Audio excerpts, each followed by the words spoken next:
महेंद्र प्रताप सिंह तोमर ग्वालियर से। राधे राधे महाराज जी। महाराज जी, अधिक मास का क्या महत्व है महाराज जी, कृपा करके बताने का। 3 वर्ष में आता है, एक एक तिथियां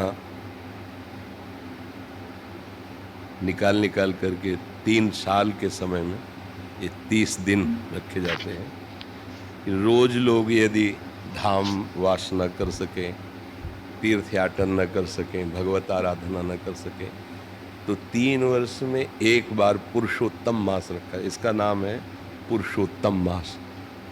केवल भगवत आराधना के लिए ही ये रखा गया है कि आप प्रतिदिन अपने गृह कार्यों में जो छोटी मोटी पूजा आराधना करते हैं, लेकिन ये 1 महीना ये भगवान का नाम पुरुषोत्तम, ये भगवान का मास है।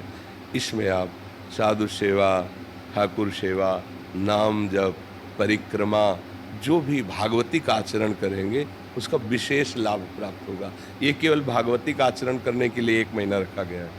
इसमें प्रायः जो धार्मिक जन होते हैं तीर्थ याटन करते हैं, व्रत 84 कोष की परिक्रमा करते हैं, मंत्र जाप का अनुष्ठान लेते हैं या व्रत पूर्वक रहते हैं कि 1 महीने में एक बार ही अन्न पाएंगे और रात दिन भजन करेंगे, या हम फल से रहेंगे, दूध फल से रहेंगे, साधना करेंगे, परिक्रमा कर, ये भगवत प्रीत्यर्थ समय बिताने के लिए 3 साल में सबके लिए रखा गया।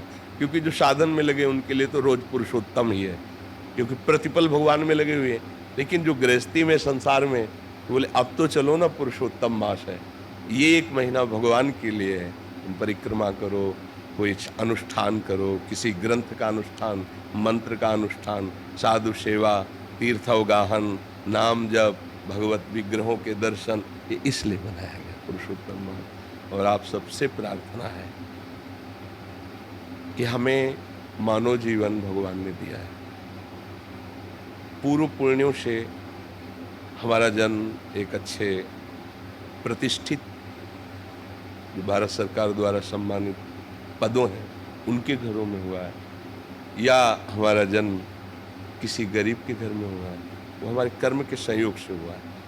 अब हमारा कोई कर्म न बिगड़ने पाए। जैसे किसी बड़े पदाधिकारी का पुत्र होने पर गर्व करके हम कानून के विपरीत आचरण करें और धर्म के विपरीत आचरण करें, वो हम बहुत बड़ा अपराध करते हैं। माना कि प्रगट में आपको शासन छूट दे सकता है, मतलब क्योंकि आप पद में हैं, लेकिन हमारा भागवतिक शासन ये बर्दाश्त नहीं करेगा कि आपको बहुत बड़ा अवसर मिला है, आप अपने पिता के वैभव और प्रतिष्ठा के साथ जुड़ करके आप हमारे देश की उन्नति का कारण बने। जब लोग आपको देखें तो आपके पिता से भी ज़्यादा आपको सम्मान करें, चाहे वो जिधर जन्मा हो। हम किसी एक व्यक्ति के लिए नहीं कहते। कोई एक अपने पास आए हुए थे, बाद में कुछ लोग वहीं उसी प्रांत के जो शब्द बोले, वो किस कारण से? उनके पुत्र के आचरण के कारण से। वो बात हमें स्मरण में है। इसलिए हम प्रार्थना करते हैं कि कोई भी पद आपको मिला हो, आप स्वयं ऐसे आचरण कीजिए जिससे हमारा ये भारतीय जन और हमारे भगवान दोनों प्रसन्न हो। कहीं कोई ऐसा पदाभिमान का दुरुपयोग न हो, कहीं कोई ऐसे पावर का दुरुपयोग न हो जिससे कोई असहाय गरीब आपको शाप दे दे।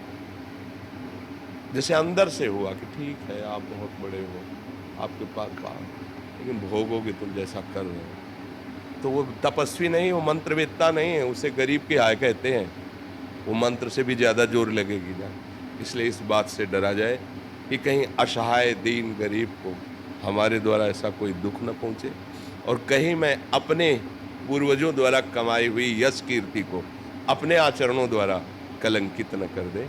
हम अपने देश की सेवा में आवें, हमारा पवित्र आचरण हो, क्योंकि मनुष्य जीवन बहुत दुर्लभ जीवन है। इसलिए भगवान की कृपा हुई है, हमें आपको संभाषण करने का अवसर दिया है। आप महान बने, आप ऐसे बने कि जिस गली से निकले तो श्रद्धा से और भाव से लोग आपको आशीर्वाद दें। तो ये क्या है, क्या व्यक्तित्व है, क्या समाज सेवा है, क्या समर्पण है। अब अगर धन का दुरुपयोग करके मदिरा पीना, उद्दंडता करना, कितने दिन करोगे? जीवन तो जाना ही है ना। लोग देख के जैसे उनको उनके लिए बोले, तो हम बिल्कुल स्तब्ध रह गए थे उनके जाने के बाद, जो बोले कि इनका जो लड़का है ना, वो शब्द जो बोले, नहीं, हम कहा हमारे लिए इसके कोई महत्व नहीं, हमारे सामने तो जो आता है मेरा प्रभु आता है, मैं तो उसी भाव से बात करता हूँ। तब मुझे लगा कि मुझे इस बात पे भी अपने जो नई पीढ़ी के भाईजन हैं उनको संबोधन करना चाहिए कि आप जहाँ हो, आप अपने पिता की प्रतिष्ठा का सदुपयोग करें, जो उनका पद है उसका सदुपयोग करें, और लोग आपको उनसे ज़्यादा माने, तभी तो साधु समागम या मनुष्य जीवन की सफलता मानी जाएगी। कोई भी व्यसन अपने जीवन में डाल लेना अपनी उन्नति का नाश करना है। आपको लगता जरूर है कि नहीं सब चलता है, नहीं नहीं, मेरी बात मान लो, आप व्यसन रहित बनिए, इंद्रियों को थोड़ा संयम में रखिए, गृहस्थ धर्म में हो तो मर्यादा से, फिर आप देखो दिव्यता आ जाएगी। आपका जीवन ऐसे पशु पक्षियों जैसा जीवन थोड़ी है कि जो भोग मिला उसे भोग लिया, जो मिला जैसे मिला जी लिया, नहीं। आपका जीवन है प्रकाशित होने वाला, भगवान के अंश हो, मनुष्य जीवन मिला है। ऐसे कर्म करो कि अशुभ कर्मों का नाश करके हमारी समाज की सेवा। हमारे अंदर एक लालसा रहती है कि जैसे हमारे देश के जो पदाधिकारी जन जब आते हैं, आप ये बात समझ जाओगे कि जितनी प्रजा आपको शासन में मिली वो आपके बच्चे हैं। जैसे एक घर में आप हैं, बड़े मालिक हैं, 10 लोग रह रहे हैं, आप कैसे पोषण करते हैं? ऐसे। अगर कोई ज्यादा करता है तो फिर आप पिटाई भी तो करते हैं ना अपने घर में। वही वृत्ति आप रखो, प्रदेश में, देश में, जिला में जो आपको अधिकार मिला है, ग्राम में, नगर में जो अधिकार मिला है, पहली दृष्टि रखो अपने परिवार वाली, और दूसरी दृष्टि रखो जैसे अपने परिवार वाले को भी दंड दिया जाता है, उस भाव से हम उसे सुधारते हैं, दंड देते हैं। कहीं हम अपने अभिमान का पोषण न करें, कहीं हम अपनी आदतों को गंदी आदतों में न ले जाएं, कहीं हमारे द्वारा ऐसा आचरण न हो कि पद की निंदा की जाए या पदाधिकारी जो हमारे माता पिता हैं उनकी निंदा की जाए। सावधान होकर चला जाए तो जीवन भगवान की कृपा से प्रकाशित हो जाएगा। आज हम गाथा गाते हैं अपने देशभक्तों की, नहीं गाते? वंदे मातरम चूम के फांसी डाल ली। हम उसी भूमि में पैदा हुए हैं, हम उसी भूमि में हैं जो हमारे देश के लिए छाती चौड़ी करके गोलियां खाते हैं और अवसर मिलता तो गला उतार लेते हैं। हम उसी माटी में पैदा हुए। हम क्षुद्र वासनाओं या भोगों की तरफ लालायित होकर अपनी महिमा को घटाएं नहीं, अपनी महिमा को बढ़ाएं, जिससे हमारा देश सुखी हो, समृद्ध हो, और सब ऐसा किसी को महसूस न हो कि असहाय है।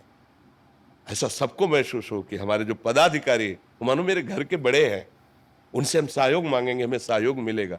मुझे लगता है ऐसी अगर भावना हो जाए तो हमारा सारा देश सुखी हो जाए, पूरा विश्व सुखी हो सकता है। एक एक सुधरना शुरू करे। पर हम लोग ऐसा करते ना कि दूसरे को उपदेश देते, तू सुधर जा। हम अपने से सुधार करें तो सब सुधर जाएंगे धीरे धीरे। ये इधर ही मथुरा